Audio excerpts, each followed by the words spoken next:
감사드립니다. 여러분 오늘 아모스서 읽으시면서 오늘이 아모스서 마지막 강해하는 시간이구나 아마 이렇게 느끼셨을 겁니다.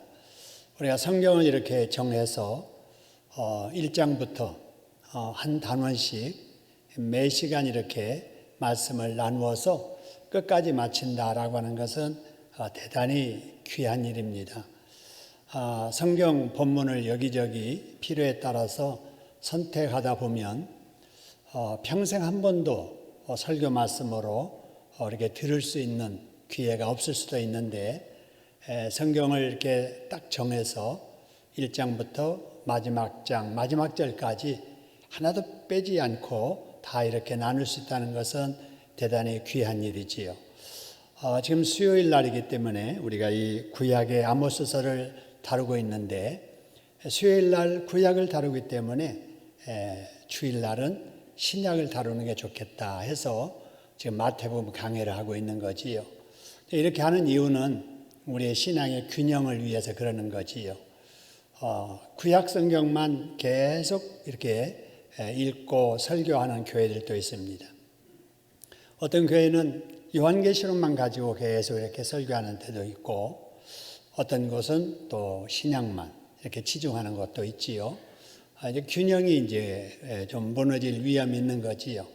우리 육신의 건강도 영양의 균형이 유지될 때 건강할 수 있는 것처럼 영적 건강도 구약의 말씀도 필요하고 신약의 말씀도 필요하고 그래서 이 균형을 이루기 위해서 제가 설교도 이렇게 정해서 다르게 하는 거지요. 그동안 여러분 수요일에 이렇게 참여하셔서 아모스서 같이 나눴는데 하나님께서 그동안에도 시간 필요한 은혜 우리에게 허락해 주신 줄로 믿습니다. 이 시간도 하나님께서 마무리 잘하도록 은혜 주실 줄로 믿습니다.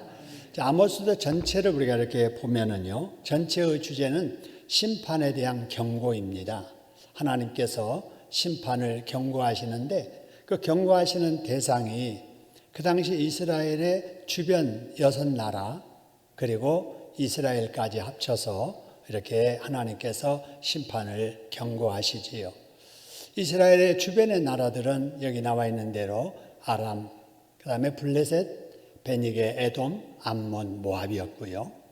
그 다음에 이스라엘 나라는 두 개로 나누어졌지요. 그래서 북쪽에 이스라엘 왕국, 남쪽에 유다 왕국 이렇게 해서 주변 나라 6개국과 이스라엘 남북에 대해서 하나님께서 심판을 경고하셨다 하는 내용이 오늘 여기 아모스의 전체적인 내용이지요. 자, 이걸 보면서 우리가 한 가지 깨달아야 될 것은 하나님께서는 반드시 심판하신다는 거예요. 그러니까 죄가 있기 때문에 하나님께서 심판하실 것을 말씀하시는 거지요. 그런데 심판을 말씀을 미리 하세요. 어느 날 갑자기 날벼락 내리듯 이렇게 벌하시는 게 아니라 미리 이렇게 말씀하시는 거지요. 미리 말씀하시는 이유는 하나님께서 심판을 피할 길을 주시는 거예요. 경고는 하지만 피할 수 있으면 피하라라고 해서 미리 여지를 두시는 거지요. 그리고 또 한 가지는 하나님께서 심판하실 때 이스라엘의 주변 나라만 심판하는 게 아니라 역시 하나님의 백성인 북쪽의 이스라엘도 심판하시고 남쪽의 유다 왕국도 심판하시더라라고 하는 거지요. 그래서 하나님의 심판은 예외가 없다. 죄를 지으면 불신자들 이방인들도 하나님께서 벌하시지만은 예수님 믿는 구원받은 하나님의 자녀들에게도 그런 벌이 찾아오게 되더라라는 것이지요. 자, 이제 이런 하나님의 심판 경고에 대한 말씀이 쭉 계속되다가 오늘 본문의 이제 결론에 이르게 됐는데요. 오늘 이제 11절부터 15절까지가 이제 마무리입니다. 마무리인데 오늘 여기 11절의 말씀을 보니까 이런 말씀이 있지요. 언제 이런 일이 있겠다 그랬습니까? 그날에. 그날이라고 하는 것은 하나님이 정하신 날이에요. 여러분 하나님께서는 모든 역사를 주관하시지요. 그래서 하나님께서 뭔가 뜻을 정하시고 정하신 그 뜻을 하나님의 그 정하신 때에 이루어 가시는 거지요. 그래서 우리는 알지 못하지만 하나님이 정하신 그날이라고 하는 거지요. 이 날을 성경에서는 다른 말로 여호와의 날이라고 이렇게 표현을 하기도 하고, 하나님께서 결정적인 심판을 단행하시는 날이라고 우리가 이렇게 해석할 수가 있습니다. 자, 그러면 하나님께서 그날에 무슨 일을 하시겠다고 하는 건가? 이어지는 말씀 보니까 내가 다윗의 무너진 장막을 뭐 한다고요? 일으켜 세운다. 여러분, 이 말은 지금 다윗의 장막이 지금 뭐 했다는 거예요? 무너졌다는 거예요. 무너졌다. 여러분, 여기 다윗의 장막이라고 하는 것은 이스라엘을 말하는 거예요. 그래서 이스라엘을 하나님께서 다윗의 장막이라고 이렇게 말씀하십니다. 그런데 다윗의 시대의 이스라엘 역사는 굉장히 번성한 시대였습니다. 아마 이스라엘 전체 역사 중에 가장 번성했고 안전했고 평화로웠던 복된 그 시기가 아마 다윗이 통치하는 그 시대가 아니었나 이렇게 생각이 됩니다. 정치적으로, 군사적으로, 경제적으로 아주 강성했고, 그래서 주변의 나라들이 벌벌 떨고 굴복하고 조공바치고 이랬던 시대였지요. 어떻게 해서 그런 시대가 찾아오게 됐는가? 바로 그것은 다윗이 하나님께 순종했기 때문에, 하나님께 의지하고 하나님을 하나님의 뜻대로 다스리니까 하나님께서 이스라엘 중에 함께 하시고, 이스라엘 중에 함께 하니까 주변 나라들이 힘을 쓰지 못하고 갖다 조공바치고 어려운 일 없고 이러니까 평화의 시대, 이런 복된 시대가 찾아왔던 것이지요. 그런데 이러던 이스라엘이, 다윗의 장막이 왜 무너졌을까라고 하는 거예요. 왜 무너졌을까? 여러분, 이 말씀을 우리가 대답을 찾기 위해서 신약 성경으로 가서 요한복음 15장 4절의 말씀을 보면은 여러분 이런 말씀이 있지요. 우리 같이 한번 읽어보겠습니다. 시작. 내 안에 거하라. 나도 너희 안에 거하리라. 가지가 포도나무에 붙어 있지 아니하면 스스로 열매를 맺을 수 없음과 같이 너희도 내 안에 있지 아니하면 그리하리라 라고 하는 거지요. 여러분, 여기 내라고 하는 나는 예수님이지요. 그래서 성도들에게 너희는 내 안에, 예수 안에 거하라. 그러면 나도 너희 안에 거하겠다. 그러면 열매가 풍성하게 맺혀지게 될 거다. 너희들이 혹시라도 나를 떠나면 그것은 마치 포도나무 가지가 포도나무에서 떨어져 나가는 것과 같다. 절대 그래 해가지고는 열매 맺을 수 없다. 이 말씀을 하시잖아요. 그래서 너희는 항상 내 안에 거하라고 우리 주님이 말씀하셨던 이 원리가 구약의 시대에도 똑같이 적용이 됐지요. 이스라엘 백성들 보세요. 다윗이 하나님 안에 거했잖아요. 그러니까 그 시대가 잘 되고 편안했잖아요. 그런데 그 시대가 지나면서 이스라엘 백성들이 하나님을 멀리하게 됩니다. 왜 멀리하게 되느냐? 여러분, 배부르고 등 뜨뜻하고 편안하니까. 여러분, 이스라엘의 역사를 보나 이 세상 다른 역사를 보나 풍요로울 때 항상 문제가 일어나게 됩니다. 우리 개인적으로도 마찬가지예요. 병들고 가난하고 배고프고 힘들면은요, 더 하나님 앞에 엎드려서 기도하고 더 시간 내서 하나님 앞에 충성하고 없는 중에도 헌금 생활 잘하고 전도 잘하고 그러는데, 걱정할 것 없고 배부르고 풍요롭고 잘 살면은요, 기도 잘 안 해요. 봉사 잘 안 하고요, 전도 잘 안 합니다. 뭐 하는데 신경 쓰느냐? 어디 가서 놀 거, 어디 가서 먹을 거, 어디 가서 뭐 하면서 즐길 거, 이런 생각만 하는 거예요. 하나님을 떠나게 되는 거지요. 여러분, 이 시대가 지금 풍요로운 시대, 여러분 배부른 시대, 걱정거리가 별로 없는 시대예요. 근데 여러분, 경기가 어렵고 힘들고 어렵다고 하잖아요. 여러분, 우리 어르신들 다 이렇게 살아온 과거를 보면 지금 이 시대가 그렇게 어려운 시대는 아니잖아요. 그런데도 왜 어렵다고 하는가? 이제는 아예 이런 우리의 평상의 삶이 기본이 돼버린 거지요. 차 끌고 다니면서 외식하면서 또 이렇게 풍요롭게 사는 그것이 기본이 돼버려 가지고 그거 못하니까 어렵다는 거예요. 절대적인 빈곤이 아니에요. 먹을 것 없어서 어렵다는 게 아니에요. 옛날에 우리 어렵다고 하는 것은 여러분 진짜 끌 것이 없었잖아요.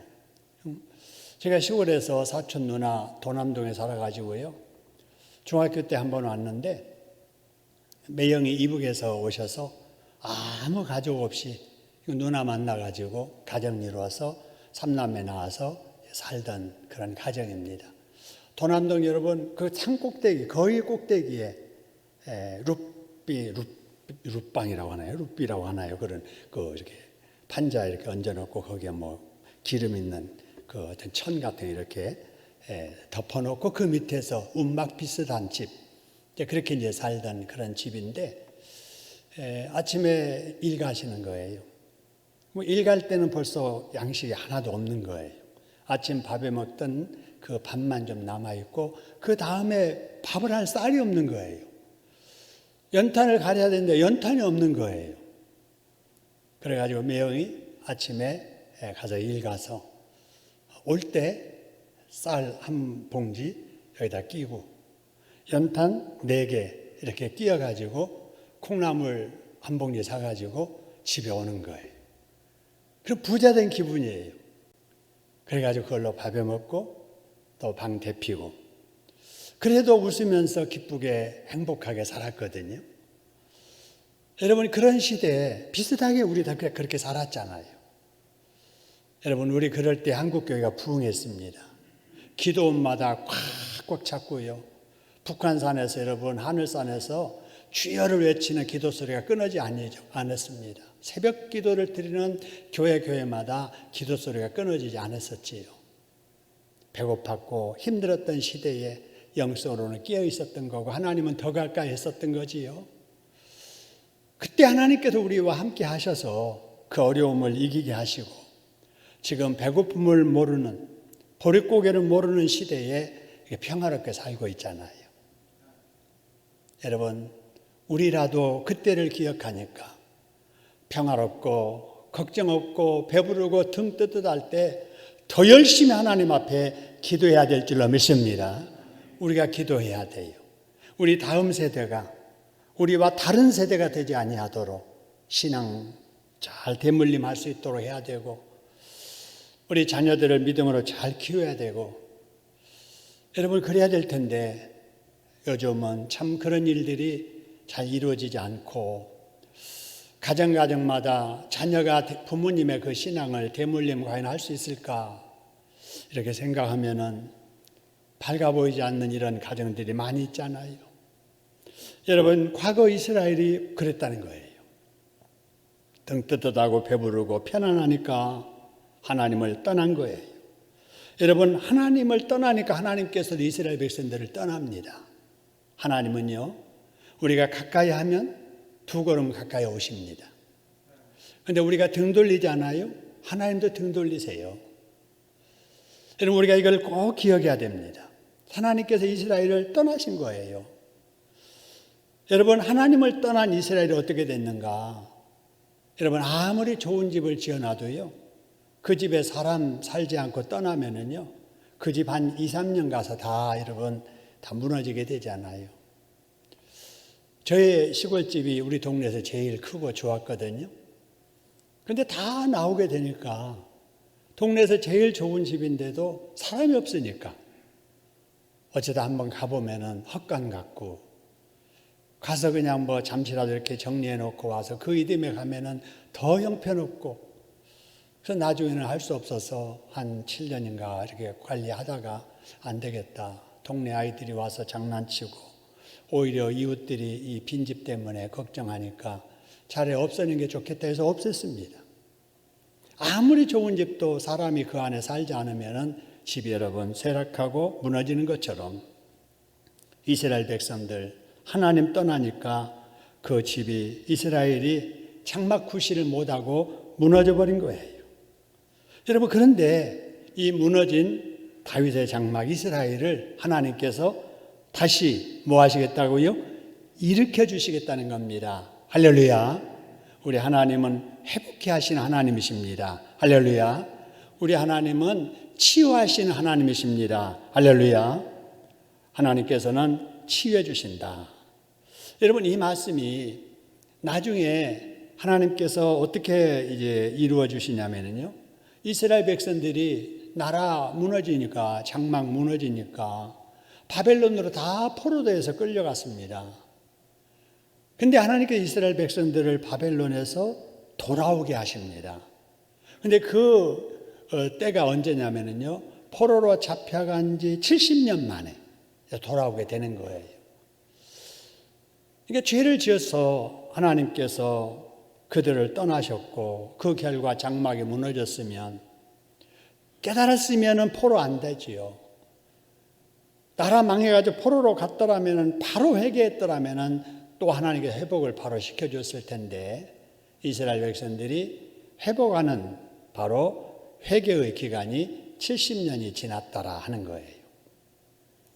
그나마 이렇게 70년 후라도 돌아와서 다행입니다마는, 여러분, 이런 이스라엘 역사를 보면서 우리가 깨닫는 것은 사람은 죄 지으면 안 된다 하는 거지요. 죄를 지으면 반드시 하나님께서 벌하신다는 겁니다. 할렐루야. 누구든지 마찬가지예요. 이방 나라 불신자, 하나님을 안 믿는 사람들만 벌하시는 게 아니라 하나님 믿는 사람들도 역시 죄를 지으면 벌하신다. 그러나 하나님은 영원히 벌하지 아니하세요. 회개하면 용서해 주시고 회복시켜 주십니다. 할렐루야. 그렇기 때문에 우리가 하나님의 심판벌을 받지 않으려면 죄 짓지 말아야 할 것이고, 혹이라도 죄를 지었다면 빨리 회개를 해야 될 줄로 믿습니다. 그러면 하나님께서 회복도 빨리 해주시는 것이지요. 자, 그 다음에 하나님은 그날에 무슨 일을 하시겠다고 했는가? 11절의 말씀 보니까 이런 말씀이 있죠. 무너진 장막을 일으킬 뿐만 아니라, 두 번째, 그것들의 틈을 막으며 그 허물어진 것을 일으켜서 어떻게 세우고, 그래서요, 옛적과 같이 세워주겠다 하는 겁니다. 여러분, 이 예언이 아까 말한 대로 이스라엘 백성들 바벨론 포로되어서 70년 만에 돌아오는 것으로 응답이 됐는데, 이 예언은 과거에는 이스라엘 백성들에게 그렇게 예언된 말씀이지만은, 이 시대에는 모든 인류가 예수님 재림하실 때 다시 회복될 그 모습을 우리에게 보여주는 것입니다. 그래서 하나님의 예언의 말씀은 그 당시 사람들에게도 적용되지만 그 이후의 사람들에게도 필요한 예언이다. 그래서 신학적으로 이런 예언을 이중적 예언이라 이렇게 말합니다. 그래서 바로 여기 무너진 다윗의 장막을 다시 일으켜 세워주시고 일으키되 옛적과 같이 세우시는 이 일이, 여러분, 이미 이스라엘에게는 이루어졌지만 지금 저와 여러분에게는 예수님 재림하실 때 다시 또 이루어지게 될 줄로 믿으시기를 소원합니다. 여러분, 이런 소망 때문에 지금도 이스라엘 사람들은 이 약속을 믿고 있습니다. 완전한 회복을 그들이 기다리고 있습니다. 여러분, 이스라엘 백성들이 나라를 세우면서 나라를 상징하는 국기를 이렇게 만들지 않아요? 그 국기, 이스라엘 국기를 보면은 그 국기 속에 여러분 이게 있습니다. 별이 있잖아요, 별. 이 별이 뭘 상징하느냐? 다윗을 상징합니다. 다윗을 상징하지요. 그래서 이스라엘 백성들이 늘 소망하는 것은 하나님께서 무너진 장막 다시 일으키셔서 옛과 같이 세워주시겠다고 하는 이 소망을 이 국기에다가 담은 거예요. 그래서 여러분, 이스라엘 국기를 볼 때마다 하나님께서 무너진 이스라엘의 장막을 다시 온전하게 일으켜 세우실 것을 이들이 지금도 소망하고 있구나, 이렇게 여러분 이해하시면 됩니다. 여러분, 그렇습니다. 우리 하나님께서는 이 세상의 모든 것을 다 다스리시되 갚으시는 하나님이세요. 상받게 복받게 산 사람에게는 상으로 복으로 갚아주시고 벌받게 산 사람들에게는 벌로 갚으시는 분이십니다. 또 아무리 벌받을 일을 했다 할지라도 하나님 앞에 회개하는 자, 하나님께서 무너진 장막 다시 일으켜 세우시되 옛적과 같은 영광을 회복시켜 주실 것을 믿으시기를 소원합니다. 여러분, 우리 자녀들이 초등학교 때까지 중학교 때까지 그렇게도 교회 잘 다니더니 지금 교회를 안 나오고 있다.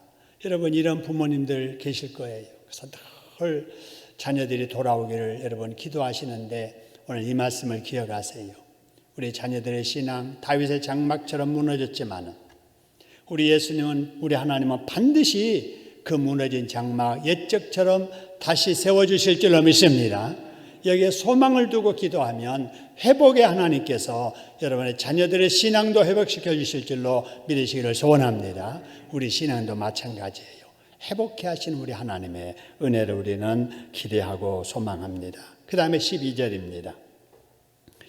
자, 12절의 말씀을 보니까 그들이 에돔의 남은 자와 내 이름으로 일컫는 만국을 기업으로 얻게 하리라. 이 일을 행하시는 여호와의 말씀이다. 이런 말씀이 있지요. 여러분, 여기 나오는 에돔이라고 하는 이 에돔, 나라의 이름이지요. 이 에돔은 불다라고 하는 그런 의미가 있습니다. 불다. 땅도 붉어요. 그래서 그 땅에 사는 사람들을 그래서 불다해서 에돔이라고 이렇게 이름을 지었는데, 영적으로 말하면은 바로 육체적인 정욕을 상징하기도 합니다.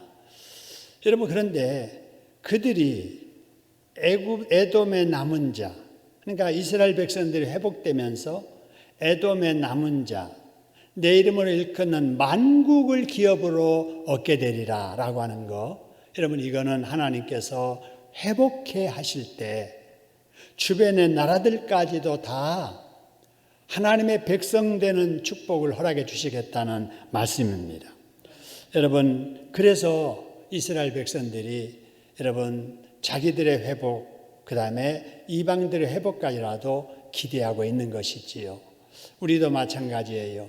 우리 주님의 재림의 때가 되면 여러분 마지막으로 하나님을 떠난 유대인들까지라도 회개하고 주께로 돌아오게 될 줄로 믿습니다. 그 다음에 내 이름을 일컫는 만국, 우리 조선 땅 대한민국도 하나님의 기업이 됐잖아요. 아직 믿지 않는 불신자, 불신 나라까지라도 우리 주님이 재림하시는 날 택한 자들은 다 주님께로 돌아오는 역사가 있게 될 줄로 믿습니다. 그날을 기대하면서 우리의 자녀들도 우리의 가족들도 지금은 믿지 않아도 결국은 다 돌아오게 될 것이다. 에돔이 그 당시에 가장 강력했던 이방 나라 중에 하나인데 에돔이 돌아오게 될 때는 에돔보다 작은 나라들은 자동으로 다 주님 앞으로 이스라엘로 돌아오게 될 것이지요. 재림의 그날 바로 이 인류가 주님 앞에 하나로의 기업이 되는 이런 역사가 일어나게 될 줄로 믿습니다.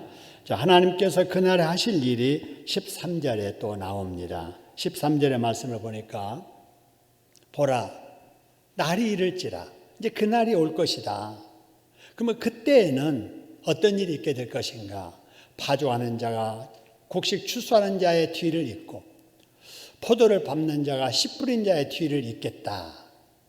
산들은 단 포도주를 흘리며 작은 산들은 다 녹으리라. 이런 말씀. 여러분, 이 말씀이 뭘 의미하냐면요, 이 자연적인 환경이 아주 풍요롭게 될 것을 이렇게 의미합니다. 땅이 아주 이렇게 기름기 있는 땅이 돼서 땀 흘려 수고하는 것들 이상의 열매들이 많이 맺힐 이런 자연의 회복의 축복을 우리에게 보여주게 되는 거지요. 그래서 밭을 갈자마자 수확을 하게 되고 수확을 하자마자 또 씨를 뿌리게 되고 씨를 뿌리자마자 수확하는 이런 일들이 계속 반복하게 될 것이다 라고 하는 거지요. 오늘 이 말씀이 우리에게 주어지는 교훈은 하나님께서 이스라엘 백성들에게 약속하셨던 젖과 꿀이 흐르는 땅 회복시켜 주시겠다는 것이지요. 여러분, 우리 자연 환경이 지금 너무나도 오염이 되고 자연 환경이 정말 재앙을 많이 일으켜서 우리에게 오히려 삶에 어려움이 있습니다마는 이런 일들이 왜 일어났는가? 하나님이 우리 인간을 지으시고 살게 하셨던 그 환경, 에덴 동산은 그야말로 젖과 꿀이 흐르는 땅이었지요. 그런데 자연 환경이 이렇게 훼손되고 타락하게 된 것은 사람들이 죄지음으로 인해서 시작이 됐던 거지요. 그래서 자연 환경이 사람들이 죄를 지은 것에 대해서 한탄하는 거지요.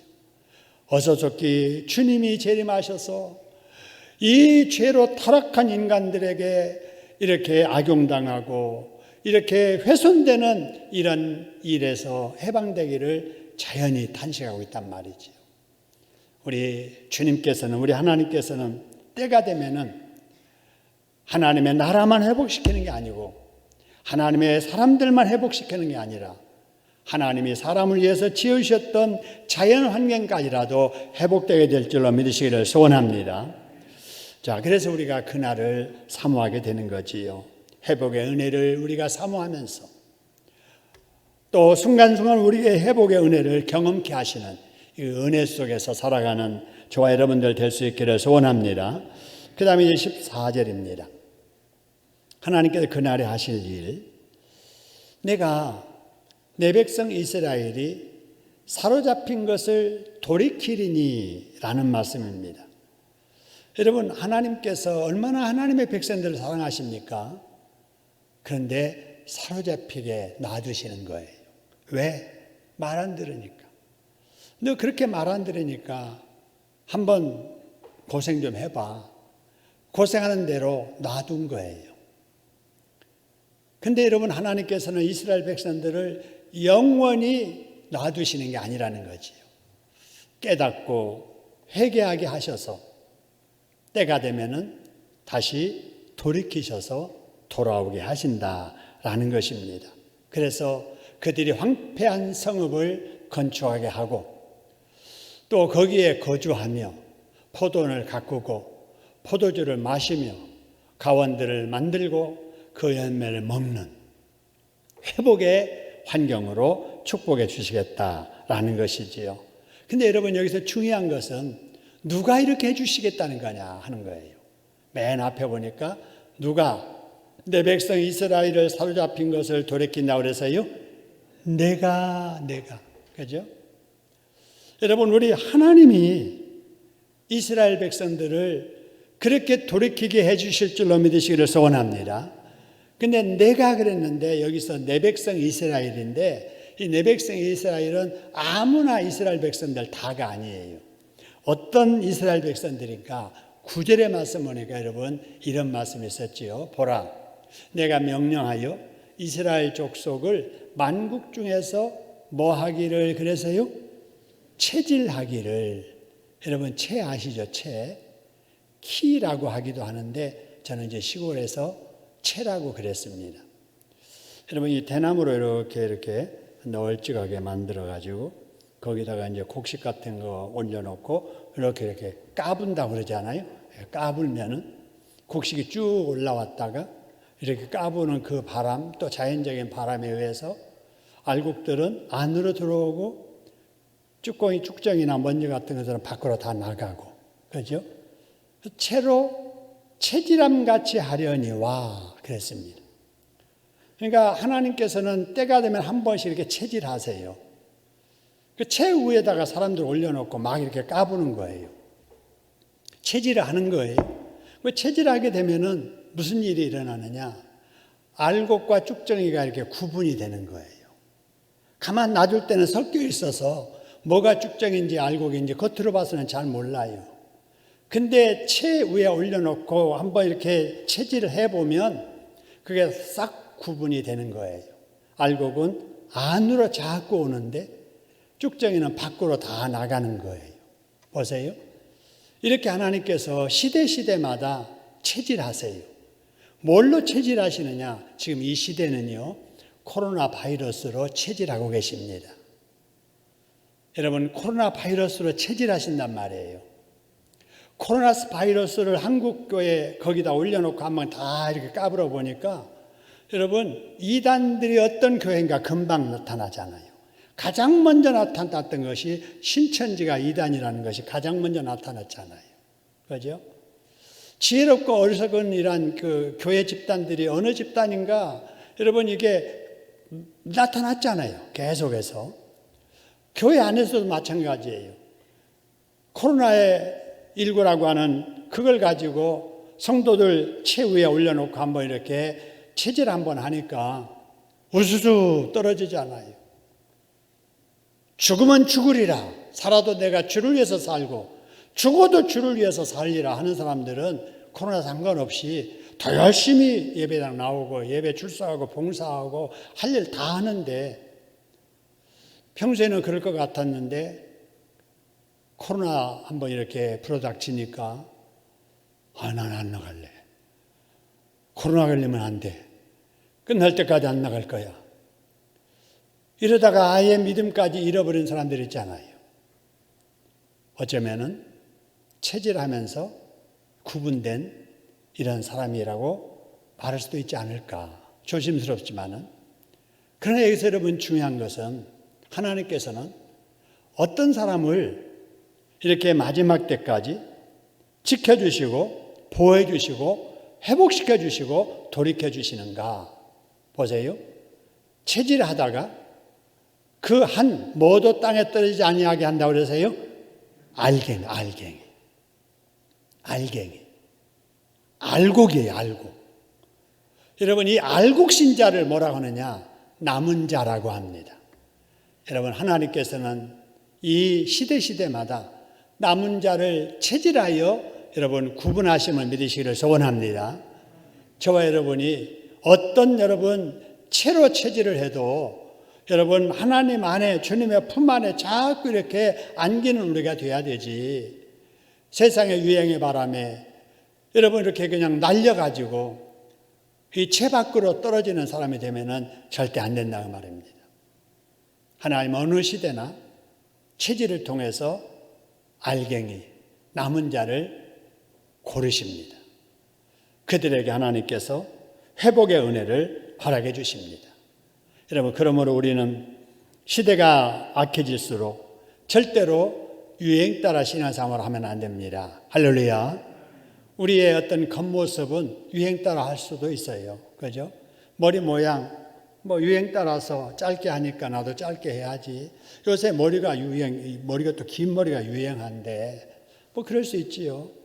넥타이가 올해는 좀 이렇게 넓어진 넥타이 매는 것도 좋고, 요새는 이렇게 바지가 또 유행이 돼. 그러면 또 그거 사서 입을 수도 있으나, 우리 신앙생활까지라도 시대 유행에 따라서 이렇게 흔들리면 안 된다, 그런 말입니다. 하나님께서 기다리는 자리에 끝까지 남아있는 자들이 되어야 될 줄로 믿으시기를 소원합니다. 하나님이 기다리시는 자리, 수요일날 이 자리에서 하나님께서 기다리셨습니다. 기다리는 그 자리에 여러분이 이 자리에 나오신 줄로 믿으시기를 소원합니다. 하나님께 기뻐하실 줄로 믿습니다. 그렇기 때문에 이 시간에 이 말씀을 우리에게 주시는 줄로 믿습니다. 여러분, 믿음 없는 자들이 가는 크고 넓은 길을 찾아가려고 하면 안 돼요. 아이고, 여러 사람 가니까 나도 좋다 이러면서 가면 안 돼요. 우리 주님은 좁은 길로 가라고 그랬어요. 길이 협착해서 찾는 이가 적을지라도 그 길 끝에 주님이 기다리신다. 유행 따라 넓은 길 그냥 즐기면서 살지 말고, 남이 안 하는 짓이라도 경건 생활하면서 성경 읽으면서 예배드리면서 기도하면서 선교하면서 전도하면서 그렇게 좁지만 그 길 진리의 길을 가라고 말씀을 하십니다. 할렐루야. 그런 사람들을 하나님께서 다시 건축하신 새 예루살렘, 새 에덴, 여러분 적과 꿀이는 그 땅으로 들어가게 해주실 줄로 믿습니다. 여러분, 하나님께서 그날에 무슨 일을 하실 것인가? 이제 15절입니다. 15절을 보니까 내가 그들의 땅에 심으리니 그들이 내가 준 땅에서 다시는 뽑히지 아니할 것이다 라고 하는 것입니다. 할렐루야. 여러분, 나무에 비유하고 있는 거예요. 나무에 비유해요. 남은 자, 알갱이, 이런 성도들을 하나님께서 반드시 심으신다. 다시는 누구도 뽑을 수 없는 그곳에 심으신다는 겁니다. 여러분, 그곳이 어딘가? 여러분, 우리가 가고자 하는 천국인 줄로 믿습니다. 천국에 그런 사람들을 심으시는 거예요. 영원토록 거기에서 누구도 뽑히지 않는 그곳에서 살라고 우리를 그곳으로 인도해 주실 것입니다. 과거의 슬픈 역사가 다시는 되풀이되지 아니하도록 하나님께서 온전한 회복을 허락해 주셔서 온전한 행복을 누리면서 살도록 해 주시겠다라고 하는 것입니다. 여러분, 어째서 이런 일들이 가능할까? 시편 37편 24절에 보니까 이런 말씀이 있습니다. 같이 한번 읽어보겠습니다. 저는 넘어지나 아주 엎드리지 아니함은 여호와께서 손으로 붙드심이로다. 할렐루야. 여러분, 우리가 이 세상 살다 보면은 엎드려질 수도 있어요. 돌에 걸려서 삐끗할 수도 있고 아예 자빠질 수도 있습니다. 그러나 알곡신자 하나님의 자녀들을 하나님은 절대 놔주지 아니하세요. 하나님께서 찾아오셔서 우리의 손을 붙잡으셔서 일으켜 세워주시고 다시는 넘어지지 않도록 붙잡아 주실 줄로 믿습니다. 여러분, 이제 아모스서를 마무리합니다.